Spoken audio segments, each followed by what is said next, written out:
his mother and father told him from the time he was a really, really little boy that it was his job to carry the family name, to serve the Republic, but they're much starker in their language. I mean, these are good New England Puritan, traits that they want to bring out in their son. So it's, he sails across the Atlantic when he's not even 10 with his father in wartime conditions. They're chased by British schooners. And he gets letters from his mom constantly that say something along the lines of, keep your morals. It's really important to the public and to me. If you don't keep your morals, it would have been better that you went down to the bottom of the ocean. Oh my God. He gets letters from his father. He actually has a much closer relationship with his father in many ways that say something along the lines of, considering the advantages that you've been given in life, if you don't rise to the top not only of your profession, but of your country, you will have squandered everything that was given to you. John Quincy Adams didn't squander everything. He reached the very top to become President of the United States, just like his father, John Adams. But as we'll learn, John Quincy was much more influential on his way up and on his way down than he was during his time at the nation's pinnacle. I'm Lillian Cunningham, and this is the 6th episode of Presidential.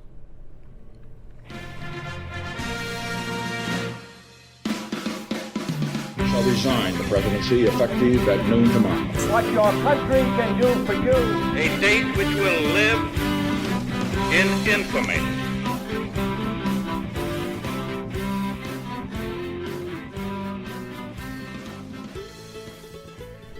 That was Charles Edel speaking at the beginning. He's a professor at the U.S. Naval War College, but he's currently serving in the State Department. He's also the author of the book Nation Builder, John Quincy Adams and the Grand Strategy of the Republic.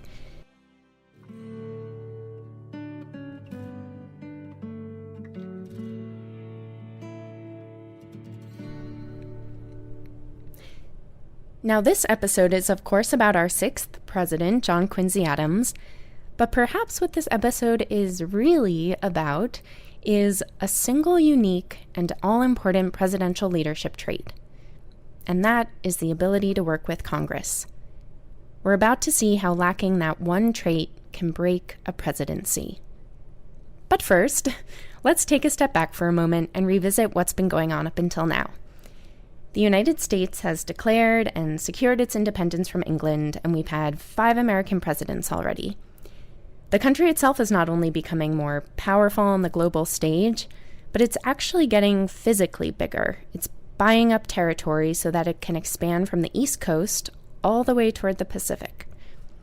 Now, John Quincy Adams has had a front row seat for all of this. He was alive as a young boy during the American Revolution, and of course his dad, John Adams, was one of the founding fathers. Now, when John Quincy is only 26 years old, he serves as a diplomat abroad while George Washington is president. And then again, he serves as a diplomat when his father, John Adams, is president and when James Madison is too. By the time James Monroe is president, John Quincy Adams is named Secretary of State. And though we haven't really been talking about him in earlier episodes, he is actually behind a lot of the territorial expansion and the big diplomatic moments we've been seeing up until now. In fact, he was so skilled at diplomacy that today there are portraits of John Quincy Adams all over the State Department. And actually one of the main diplomatic reception rooms there is also named after him. Particularly those who study and trace foreign policy, his name is really well known. I mean, he's generally considered the most successful, maybe the second most, but generally tops the list of most successful secretaries of state. He was in office for 8 years straight. Most surveys posit him as the central player on foreign policy for the entire 19th century. And that's because he is enormously successful as a diplomat. I mean, his accomplishments as Secretary of State, he not only writes the Monroe Doctrine, he also is the first person to push for and secure American territorial expansion all the way out to the Pacific. So he has a really good run of it. If you know Adams for anything, you know him for his most famous speech, that America should not go forth in search of monsters to destroy. Now, this has been endlessly quoted. In fact, it might be one of the most quoted phrases in all of U.S. foreign policy history. And so what is it that particularly drew you to studying John Quincy Adams? So many years ago, when I was working at the Council on Foreign Relations in New York City, my old boss handed me a very small book and made the argument, this very small book, that there were three grand strategists in our nation's history, really three grand strategic traditions. The first being John Quincy Adams, the second being Franklin Roosevelt, and the third, maybe not as a grand strategist, but what George W. Bush was doing, the argument went, was not totally ahistorical, but did draw on certain trends from earlier in American history. The most interesting part of that book by far, because that's a really somewhat controversial argument, at least that latter part, was the first, that John Quincy Adams was the primary architect, the primary strategist of America's growth to power throughout the entire 19th century, laying down the lines all the way into the 20th century. And I thought that was a fabulously interesting argument, and I wanted to see if it was true. Okay, so if John Quincy Adams is one of the grand strategists in American history, why do you think it is that so many Americans don't think of him as one of our great presidents, or, probably don't even really know much about him? A couple of different reasons. First of all, he's not a founder per se. John Adams, people remember. John Quincy Adams, a little bit less. Second, maybe we don't like political dynasties, so that's a little bit of a point why there. But then I think more importantly is he's a one-term president. He's the only one-term president other than his dad until you get, to Martin Van Buren much later on. And I would go further and say that his presidency is more or less a failure. Adams really, almost every single policy that he rolls out and advances as president fails. So that's one real reason why most Americans know him. You know the name, but he's lower on the list. He's also not a particularly pleasant personality, and there's something to be said for that too. For those people who have read David McCullough's biography of John Adams or have seen that wonderful HBO series, if you remember John Adams, right, there are a couple of shining characteristics of John Adams. He's smart, he knew it, he wanted you to know that, and as you might anticipate, he was pretty annoying about that. Well, all these traits are carried out to the nth degree by his son, but he has none of the mellowing and humor that his father has. You know him very well. Now, would you set him up on a blind date with someone you knew? It depended who I was setting him up on a date with. And then I don't know. I like you. I'm not sure that I want to say I would. So maybe. I've spent a lot of time with old JQA, and I would say that, look, he doesn't suffer fools gladly. He's irascible. He has a very challenging relationship with his wife for the first 30 plus years of their marriage. But he is brilliant. He's interesting. He's fascinating to talk to. When he's not feeling bad for himself, which is often, he is one of the best conversationalists there are. It's interesting that when foreign dignitaries come to the United States, and I'm talking about really the biggies, Charles Dickens, Alexis de Tocqueville, the Marquis de Lafayette, they all make sure that, number one on their social agenda is getting together with John Quincy Adams. Not only because he's a great conversationalist, but because his views of the United States and of foreign policy are so expansive and so interesting. This is a pretty spectacular man that when you can engage him, those who are close to him, both intellectuals but some politicians too, and also those who he advocated on behalf of, thought he was just spectacular. But he was cold, he was remote. His own son said he was impenetrable, and his grandson, the famous historian Henry Adams, said that he had an inner nature so complex that he was an enigma to all of his contemporaries. What that means for your or his dating life, I'm not really sure. And this can't really speak to his dating life. But I will say that not only is he interesting, as we talked about, he can speak multiple languages, but here's an interesting one. You probably have a mental image of him as a little bit rotund, and that's an Adams kind of trait, but he is a very vigorously healthy president, and he's got a lot of things going on, so he would walk to Congress and time himself every time and want to know. But what he was particularly hung up about was walking down to the Potomac, stripping off all his clothes, he'd keep a pair of green goggles on and hopping in for, half an hour to an hour-long swim. There are apocryphal tales of a reporter, an enterprising young reporter who couldn't get a female reporter who could not get an interview with him, who, when he makes it back to the shore one day, says, "Mr. Adams, I have your clothes. Would you like to give me that interview now?" Now, I can't find any evidence for it. It's a great story.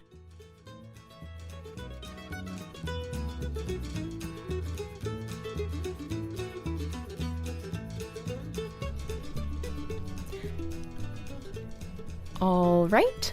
Well, we're going to switch topics. We're going to switch topics here and back up to how he became president. Let's plant ourselves in the year 1824. JQA has been Secretary of State for all 8 years while Monroe was president, and now there's a new election. By this point, the country is going through a time of relative peace and stability. The politics aren't even as bitter at the moment as they used to be. There's really only one political party anymore, and that's the Democratic Republican Party, which is the party that Thomas Jefferson started. So we have this new election, and there are 4 candidates who are really technically all part of the same party, but they kind of represent different factions of it. Anyway, the candidate who gets the most votes is Andrew Jackson. He's the self-made man from the South who's been gaining fame as a military hero. But Jackson doesn't have enough votes to have the majority, so the House of Representatives gets to decide who's ultimately elected to be president. And they choose one of the other candidates, which is, of course, John Quincy Adams. All right, so technically the process is fair according to the rules at the time, but Jackson and his supporters are in an uproar. They say there must have been a corrupt bargain. Basically, they think John Quincy must have bribed the Speaker of the House, who's Henry Clay. They think he said, "Henry, if you make me president, I'll make you my Secretary of State." Adams does afterwards name Clay as his Secretary of State, as his first political appointment. And in some ways, that tanks his presidency before it even begins. Because in many ways, he has the taint, whether or not it's real, of a quid pro quo, which Jackson and his supporters are happy to fan the flames of. This election basically lights the match that reignites bitter partisan politics. Jackson supporters convince most of Congress to just gang up against JQA and block every single thing that he tries to do as president.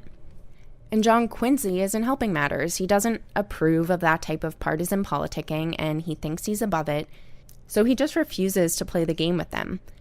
But now he's a president who has basically no political support, and it's at a time that he really needs it, because he comes into office with this vision for the most progressive plan the country has yet seen. He has this whole strategy for how the government is going to build national roads and schools and research centers and military academies. That seems pretty normal to us today, but back then people were like, "You want the government to do what?" He's just so convinced that this is the right thing that he doesn't even bother to be politically delicate or compromising.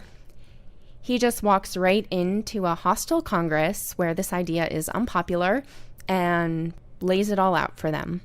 He is not willing to do what is politically necessary, even as he understands that politics are shifting and shifting in a much more partisan fashion. He just can't bring himself to do it because it is simply a betrayal of what he thought he was meant to do. And it's, in some ways it's very tragic. You watch Henry Clay, who's probably the most astute political operator of the day, as Secretary of State, as primary political advisor to the president, telling Adams, there's record of this, saying, "Some of these policies that you're advocating, I totally agree with. You cannot say this. The populace is not behind you, and it is way too bold." Yeah. This is not the only person who says this. In fact, his entire cabinet tells him on his first inaugural address, "This is the most progressive vision of government you've ever seen. Scale it back. Implement some of it. Shelve some of it. But don't push this forward." And Adams says, "You know what?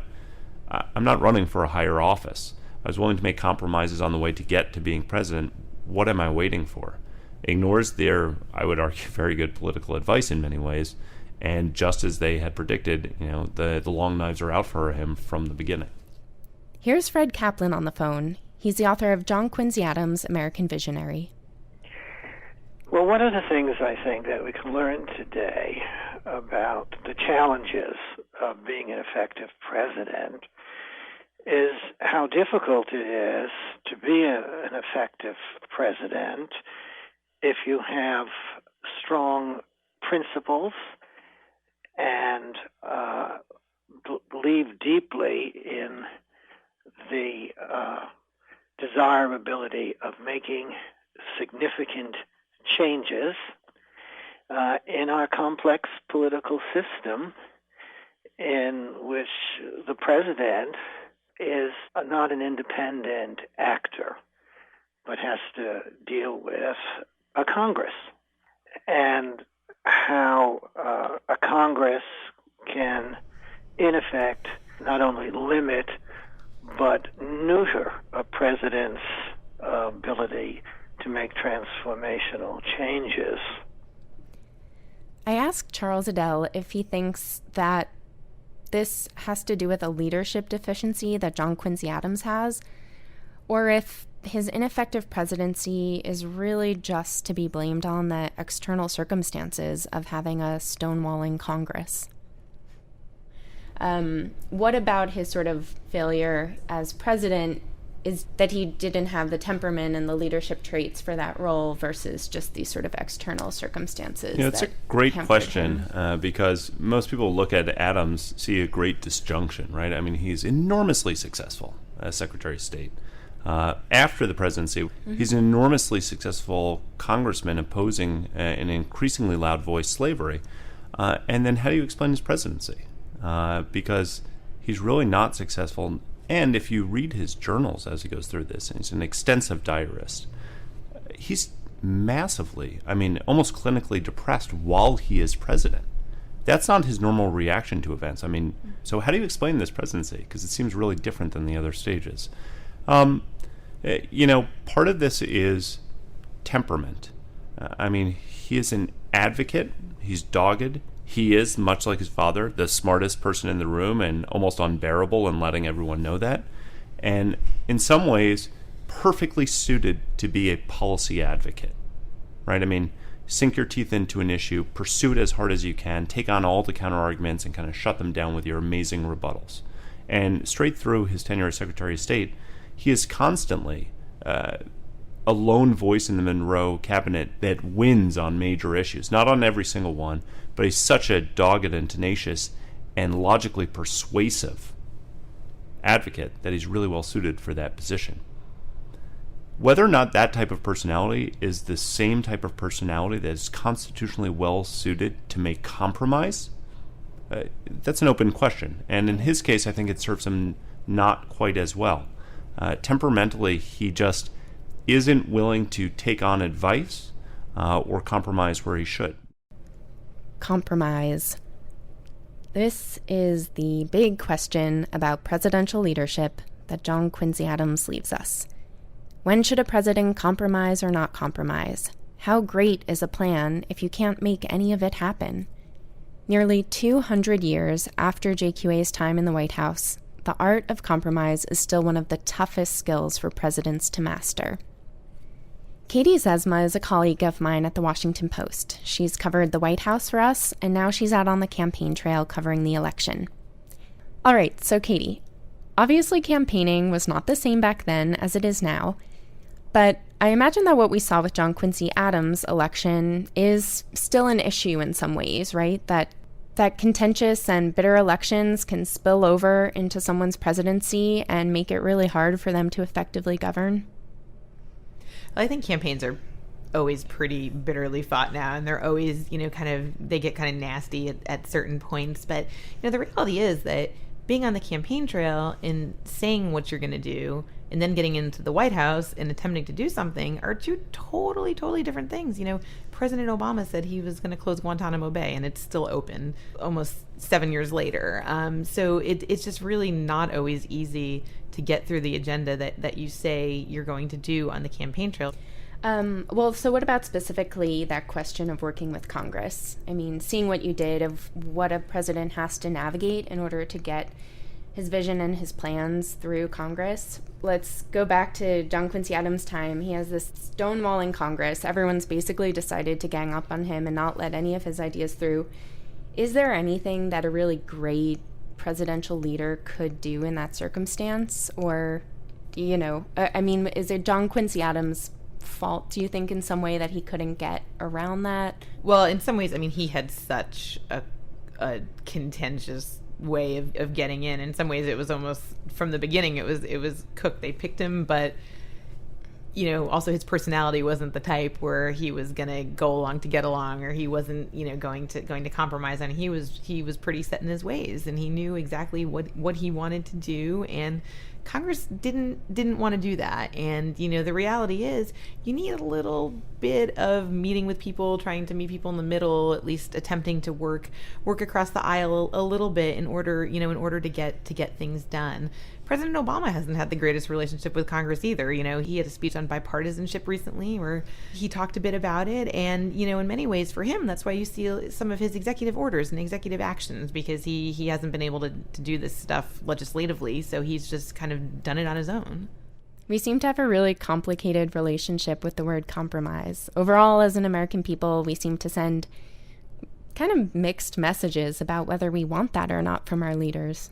So this is actually one of the most interesting things I found on the campaign trail. I find it so fascinating how, most people today are saying, especially I cover the Republican race, and people are saying, we want someone who's just going to go in and give him hell and shake up Washington and all of the entrenched interests. I cover Senator Ted Cruz, and he calls himself an uncompromising conservative, and he wants to shake up the Washington cartel. And people really respond well to this. They're very excited to hear it. But there are questions, too, about people who say, well, you're going to go in and you're going to shake things up, but how are you going to actually get anything done? You need to kind of work across the aisle, and you need to have relationships with these people. And the way he answers it is he says, well, I have worked with Democrats before, and I have worked with other Republicans before.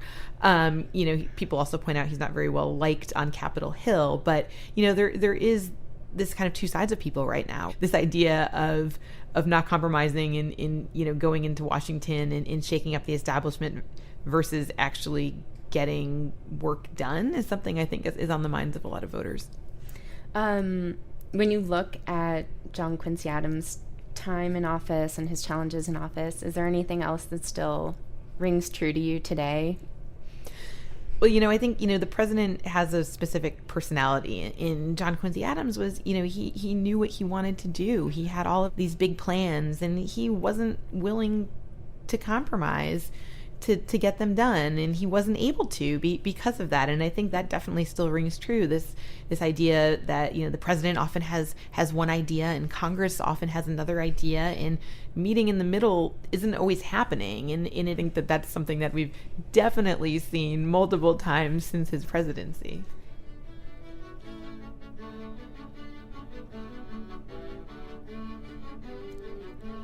In some ways, this is the leadership trait at the root of how John Quincy Adams can be so successful in so many other roles, but not as president.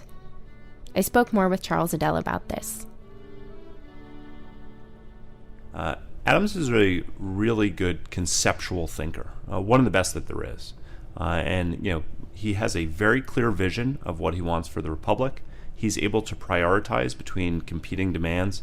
He's a fantastic political orator and writer, but not necessarily so good at taking the political temperature of the Republic.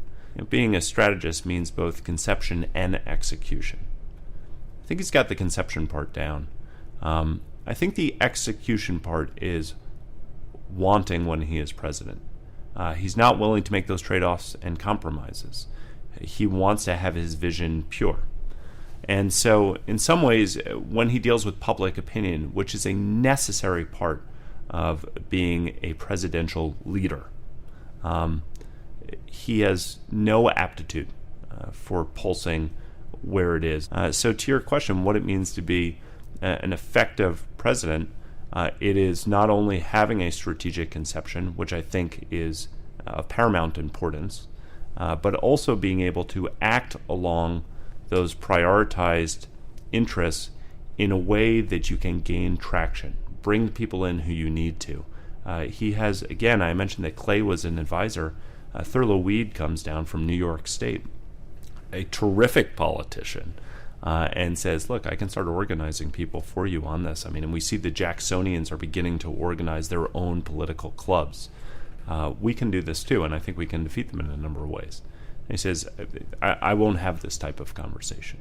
Mm-hmm. The president should be above a lot of those things, but he can't be disengaged from them. Here's Fred Kaplan again. One of the things John Quincy Adams had learned from his father is that integrity was everything. Moral rectitude and independence of character were the standards by which he wanted to be judged and to judge himself. John Adams was a more spontaneous and free-flowing character than his son. John Adams had a gift for conversation and for effusiveness and for outspoken liveliness that John Quincy Adams, his son, did not have, and perhaps somewhat in reaction to his father, who he thought misjudged and mistreated by his contemporaries, especially when he was defeated by Thomas Jefferson in the election of 1800. Probably John Quincy Adams developed some of the casing around his personality, the armor that he wore in daily life, to protect himself, to make himself less vulnerable to the kinds of criticism that his father received, because in John Quincy Adams' view, his father was too open and too engaged in a way that made him vulnerable. But disengaging didn't work either. Over the course of JQA's struggling first term, Jackson has organized a strong base of support and has started a new political party, the Democratic Party. He obliterates John Quincy Adams in the next election, just obliterates him and sweeps him out of office before JQA has had a chance to make any real progress on his agenda. When John Quincy Adams was defeated for re-election in 1828, he went, understandably, into a funk, got quite depressed, and wondered what he was going to do with the rest of his life. Among other concerns he had was his self-awareness that his whole life had been devoted to public service. He had been brought up to believe that public service was the highest priority that any citizen could have. His biggest anxiety and concern was, could he possibly have a post-presidential life in the years that were remaining to him in which he could be reasonably happy without, at the same time, being engaged in a public life and a public career and doing things for his country. And he tried, when he retired to Quincy, Massachusetts, to engage himself totally and happily in reading and in writing, in scholarship, in writing a biography of his father. And he discovered in a reasonably short time that this was not satisfactory, that he felt an emptiness, that he felt a lack of mission.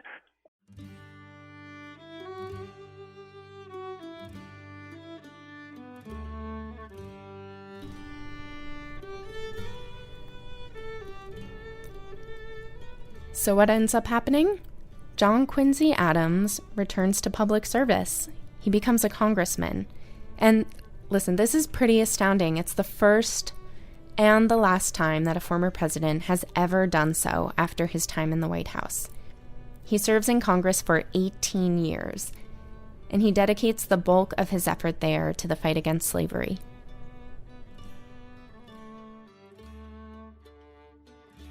He's learned from being president, and he is a much better gauger of public opinion and where it stands, particularly on slavery. So he's willing to harness public opinion, be out in front of it, but not too far out in front of it, harness several more radical politicians who are abolitionist-leaning, broadcast things in a way. I mean, he's much better at doing what he couldn't do as president. Now, partially that's because he's a congressman, and he becomes increasingly, in many ways, a single-issue congressman, which he finds all-consuming. So do you think he actually was a better congressman for having served as president? Yeah, I'm thinking about that. I think the answer has to be yes. He's simply better at fighting and harnessing public opinion because of how he has failed previously. I mean, it is spectacular to understand what he does when he is congressman.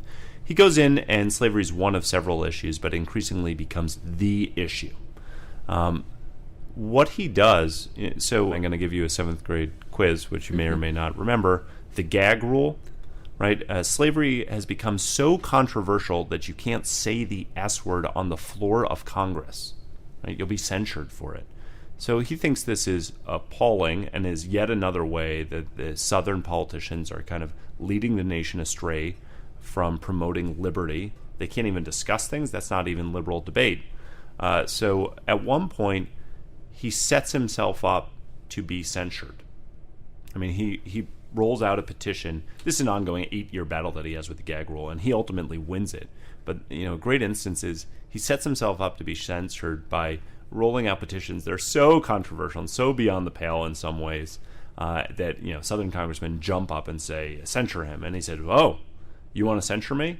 Well, I have to defend myself. I'm going to put myself on trial because you want to censure me or maybe kick me out of Congress, which maybe they do, maybe they don't.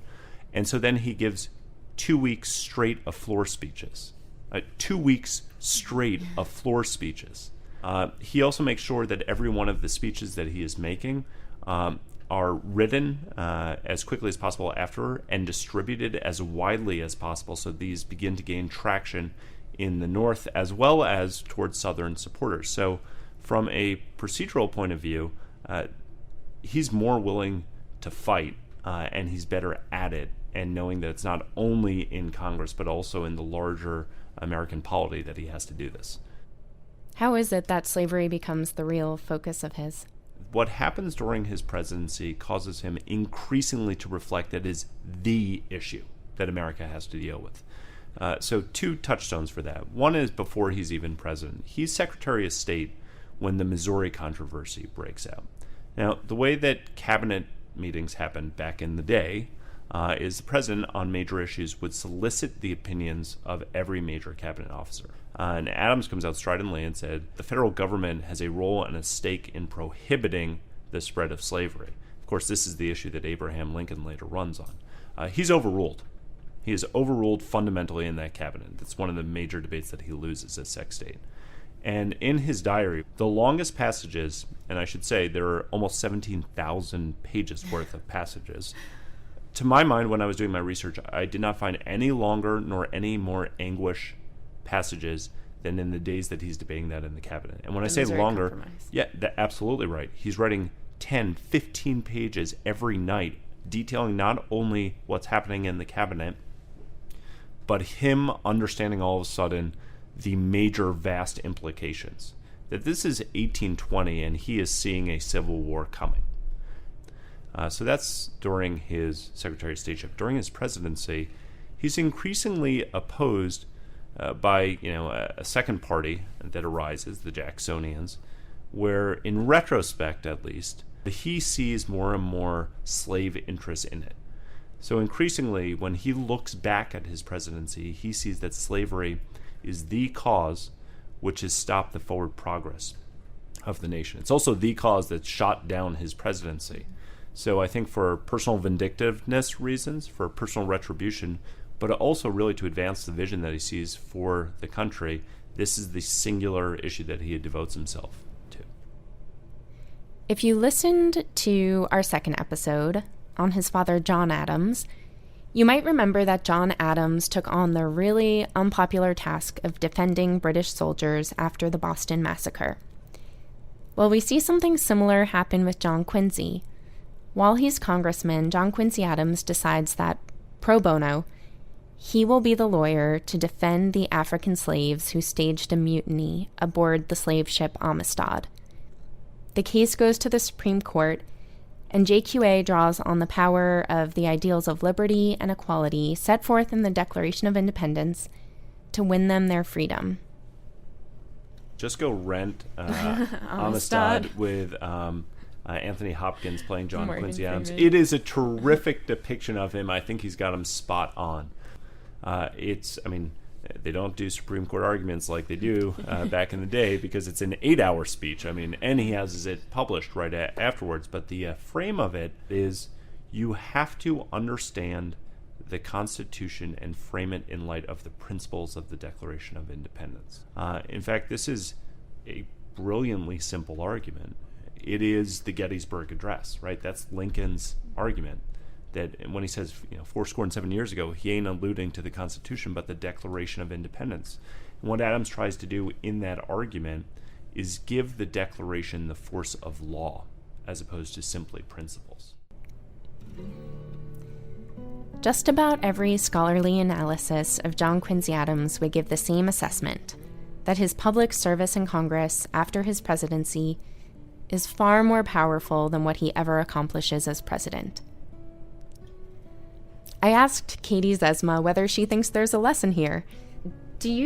What's your sense of whether we would be better off if more presidents did what John Quincy Adams did and went into Congress after being president? I think it would be really interesting and potentially beneficial to have a person who went in and said, hey guys, listen, I've literally been on the other side of this. I know what it takes to actually get this done from their side. And now that I'm here, I know what happens from our side. So yeah, I think that there could be some benefit. Will it actually happen? I really don't think so. I don't think any president is going to go back to Congress. I know President Obama has said that he plans to be, drinking out of a coconut on an island when he's out of office. So I highly doubt he'll be going to Capitol Hill anytime soon.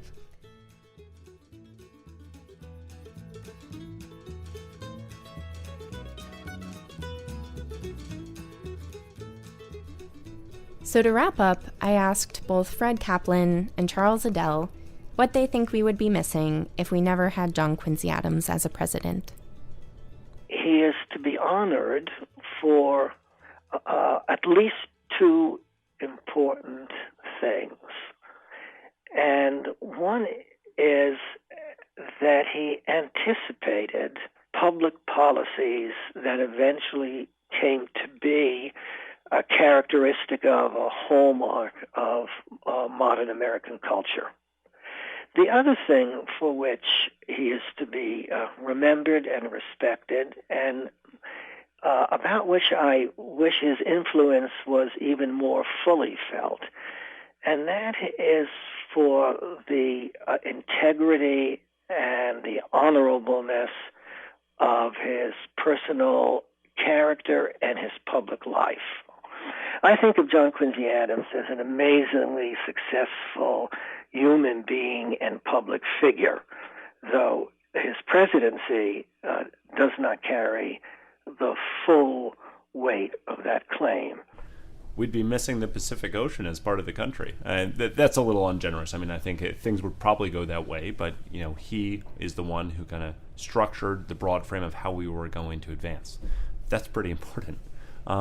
A second thing that we've been missing without him, he was a strident advocate for the United States operating, in some senses, ruthlessly for its national interests, but never forgetting the moral vision that was supposed to illuminate those actions and to which we were supposed to progress towards.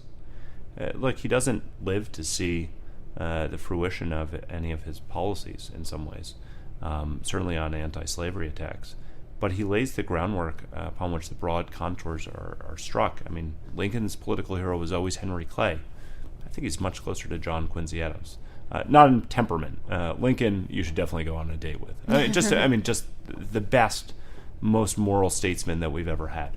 But in terms of how one was to attack slavery, how one was to go about it, even the Emancipation Proclamation, which he alludes to 20 years prior to its coming, I think these are Adams' visions. And then the last one that I'll say too is, it's interesting in how to assess a president's legacy, right? I mean, should you assess it contemporaneously? Should you assess it a couple years out? Or do we look kind of in the broad stroke of history? Because Adams himself would admit that he thought his presidency was a failure, and particularly the progressive vision that he rolled out for the internal development of the country and the country's citizens. But at what time scale do you measure the implementation of a vision? Because it did fail, but we can also say in broad stroke, this is the exact contours of what the Whig Party and then what the Republican Party under Lincoln rolled out while he was president. In fact, it's the most progressive vision of the federal government probably until Franklin Roosevelt's presidency more than 100 years later.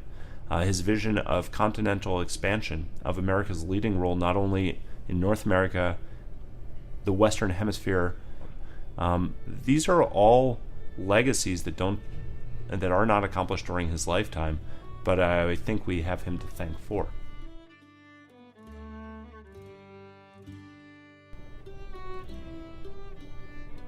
When he's 80 years old, John Quincy Adams collapses on the floor of Congress in the middle of a vote.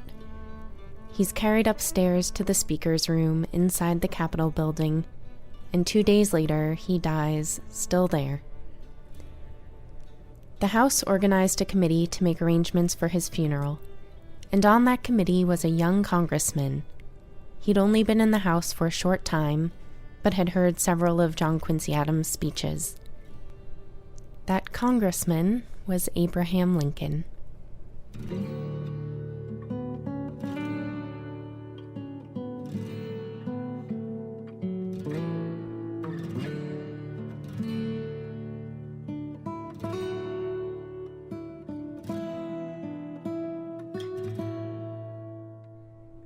Next week, we usher in a new era of American politics with the wild and controversial Andrew Jackson. Special thanks this week to our guests Charles Edel, Fred Kaplan, and Katie Zezima. Music for the podcast is by Dave Wessner. Also, we have some cool things going on at WashingtonPost.com to mark President's Day. First, we finally published out our reading list to go along with the presidential podcast. So you can check that out online to see which books our guests have written, and also to see what other books we're reading along the way as we approach new episodes. We created 2 other fun things as well, special for President's Day, and one is a presidential history quiz, so you can test your knowledge, and the other is a March Madness style bracket where you can vote on your favorite presidents and see who other people vote on and who comes out on top. You can access all of this from our main Washington Post podcast page, which is wapo.st/presidential. You probably won't have a pen in front of you for that or anything, though, so just go to the Washington Post site and type in presidential, and you'll find it. We'll also be hanging out in the comments section on that page for all of President's Day, so you should stop by, write some comments, give us ideas for upcoming episodes, or just talk with other people who are listening to the podcast about what you like and why you're interested in presidential history. Thank you for listening, and we hope you have a great President's Day, and we will be back next week to talk about Old Hickory.